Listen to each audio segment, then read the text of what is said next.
Christ is risen.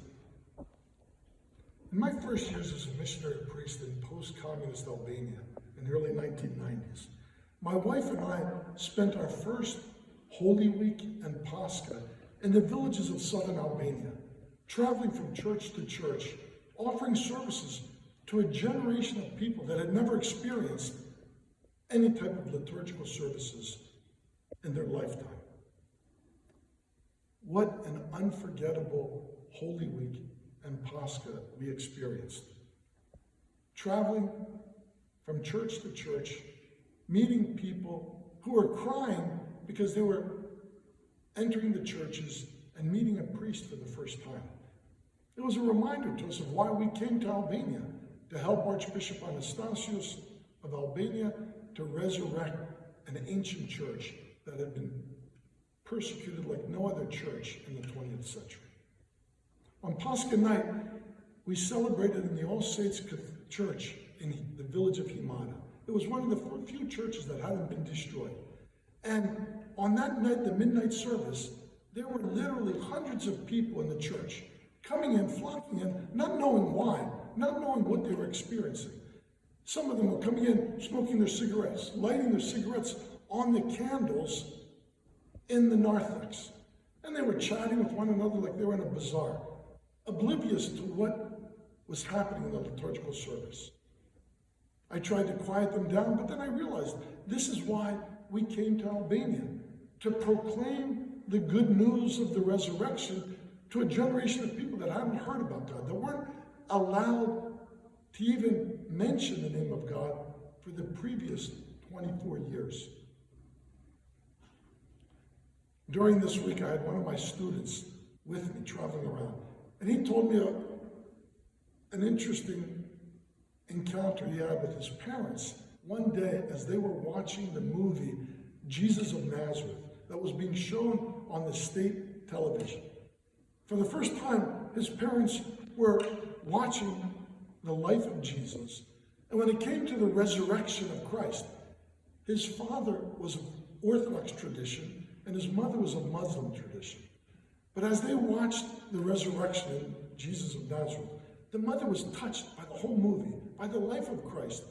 And when he resurrected, she turned to her son and said, "Did that really happen? Did Jesus really resurrect from the dead?" To which his father, the culturally Orthodox father, but brainwashed with atheism, he ridiculed his wife and said, "That's nonsense. That's just the myths, the fairy tales that people want our children to believe. We know that stuff is all ridiculous."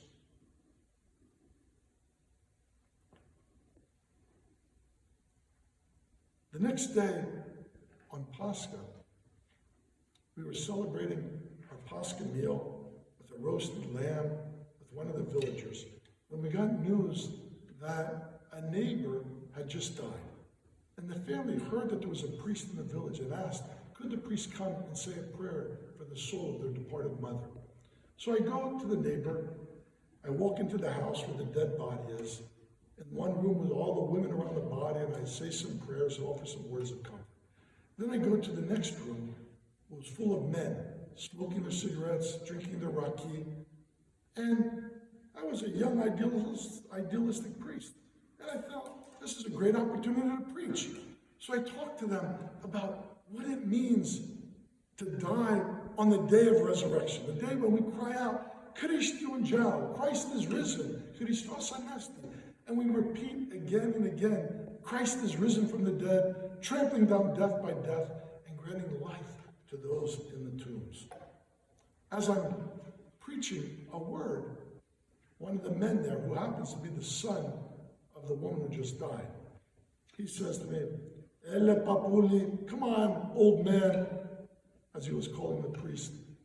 "Stop telling us these myths. We know that the religion is the opium of the people." A typical remark of Karl Marx.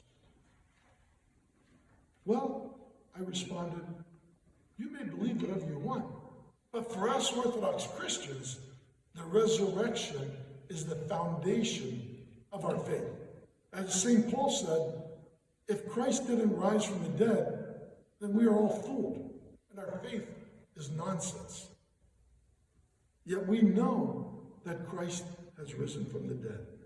We know that God became human, became one of us, took on our human nature with one main purpose, not simply to reveal to us divine love in a human person, not simply to offer us beautiful and wise teachings, which he did throughout his ministry, but first and foremost to come to die himself, to experience death, so that he could then defeat Satan, open up the gates of Hades, and welcome the dead into his heavenly kingdom.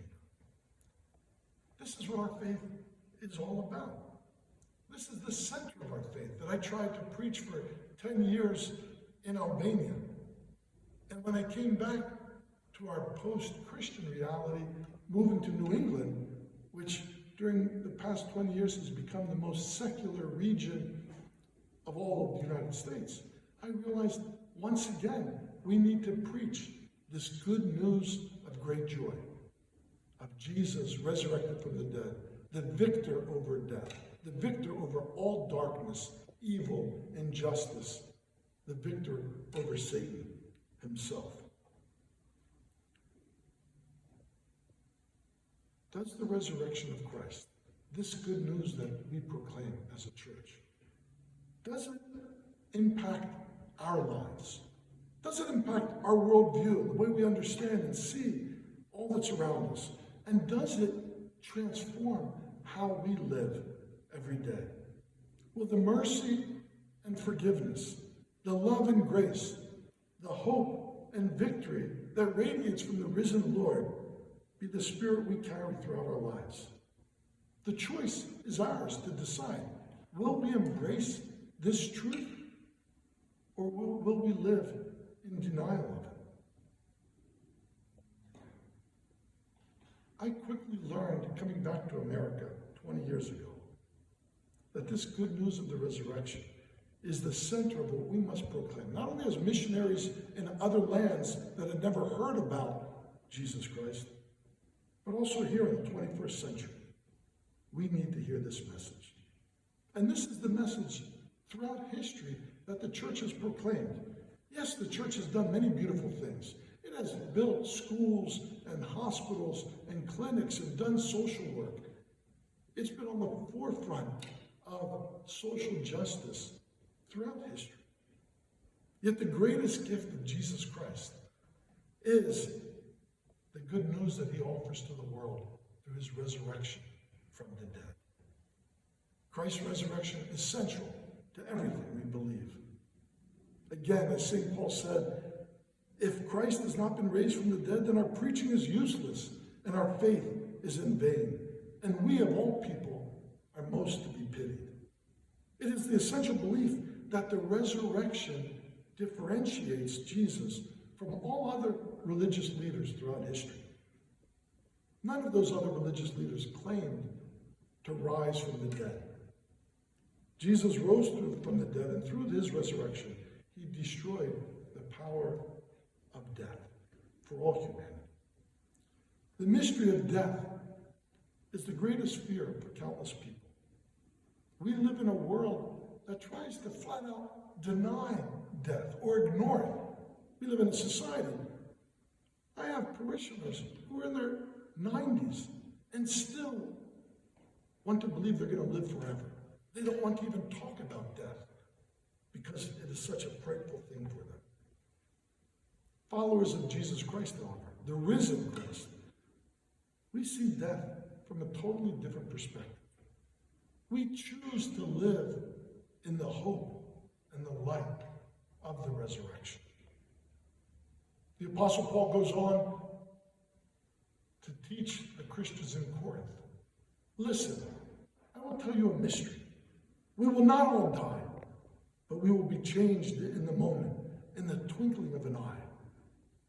For the trumpet will sound, and the dead will be raised imperishable. For this perishable body must take on immortality. Remember, death has been swallowed up in victory. O death, where is your victory? O Hades, where is your sting? Back in the 2nd century, there was a Roman historian, Aristides, who wrote to one of his friends about this new religious movement, followers of Jesus Christ. And he specifically noted in his letter their strange attitude toward death. He marveled. If any righteous person among the Christians dies, they rejoice, and they offer thanks to God, and they escort the body with songs of thanksgiving, as if the dead person was setting out from this place to a better place. The early Christians lived in the light of the resurrection, and therefore they rejoiced and gave thanks in the face of death. St. John Chrysostom compared the non-Christian worldview with the Christian worldview by saying, when the loved one dies, the unbeliever sees a dead body, but the follower of the risen Christ sees a body asleep. The unbeliever says the body is gone, but we Christians agree because we remember where the body has gone, to the same place of the saints, Saints Peter and Paul and all the saints, where they abide. We remember that he will rise again, not with tears of dismay, but with splendor and glory in paradise. Let me conclude with another story from another communist era in Russia in the early 1930s. There was a man, Nikolai Ivanovich Bukharin, one of the most powerful men in the world at that time. He was a Russian communist leader who took part in the Bolshevik Revolution. He served as the editor of the Soviet newspaper Pravda, and he was a central leader in the Soviet Union. During the dark days when the Soviet state persecuted countless Christians, including millions of Orthodox Christians, Bukharin traveled to Kiev to address a huge assembly on the subject of atheism.